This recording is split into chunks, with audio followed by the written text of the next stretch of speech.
Les mécanismes de l'excitation chez la femme.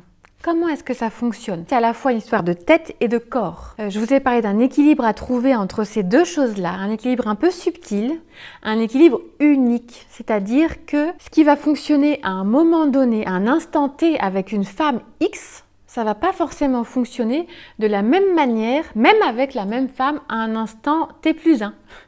Et donc, à chaque fois, ça va être une histoire d'équilibre, de reconnaissance de comment évolue notre désir, comment est-ce que ça marche. C'est vraiment un équilibre à trouver entre ce qui va se passer au niveau de l'ambiance, de l'émotionnel, du sentiment amoureux, de ce qui se passe au niveau du cœur et ce qui se passe aussi au niveau du sexe, c'est-à-dire de quelque chose d'un peu plus érotique, où il y a de la séduction, où il y a de l'effleurement, où il y a de la sensualité, où il y a quelque chose qui monte en termes de ce qu'on appelle les papillons dans le ventre, qui signalent justement qu'une excitation sexuelle monte. Ça va être un équilibre entre tous les signes physiologiques et puis un état psychique particulier. Imaginez, si je suis détendue dans mon corps, je pourrais même être disposée à vivre une relation sexuelle, mais que ma mère m'appelle à ce moment-là et qu'elle m'apprend une nouvelle terrible ou alors qu'elle me met dans une colère incroyable, je vais plus du tout, si je suis une femme, je vais avoir beaucoup de mal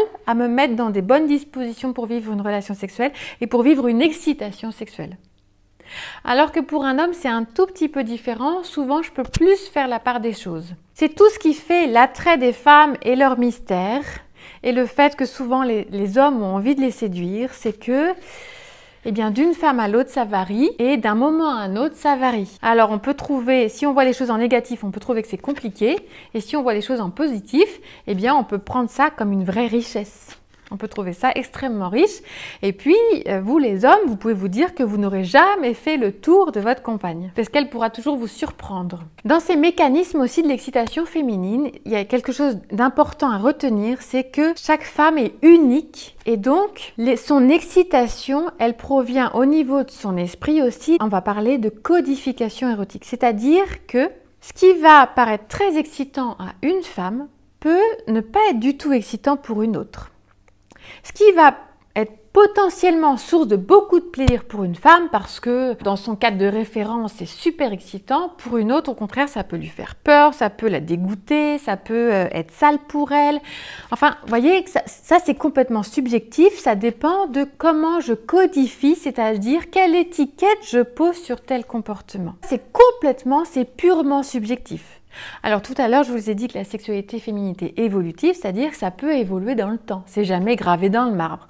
Nous sommes des êtres humains vivants, nous sommes donc en constamment mouvement, nous sommes en évolution. Et donc, ce qui me paraissait pas du tout érotique à un instant T de ma vie peut l'être 10 ans plus tard ou même avant.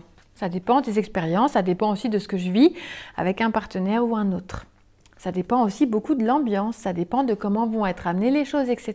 Mais donc, il y a quelque chose dans les mécanismes de l'excitation féminine à retenir, c'est que c'est éminemment subjectif. On parle de sensations subjectives d'excitation. C'est exactement ce que je viens de vous dire. Ça va être un équilibre entre des réactions corporelle mesurable, une lubrification, une augmentation de la pression artérielle, etc. Les différents signes physiologiques dont je vous ai parlé tout à l'heure, et puis des réactions émotionnelles. Et peut-être ce qu'on peut retenir, c'est qu'il n'y a pas de recette universelle, et c'est que ça varie d'une femme à une autre, et surtout ça varie d'un instant à un autre.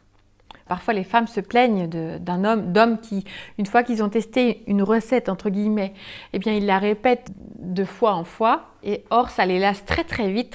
Elles associent ça à de la routine. Pour l'homme, c'est sécurisant parce qu'il s'est dit « Oh, ben ça a marché, donc je fais ce qui fonctionne ». Bien non, c'est pas aussi simple que ça.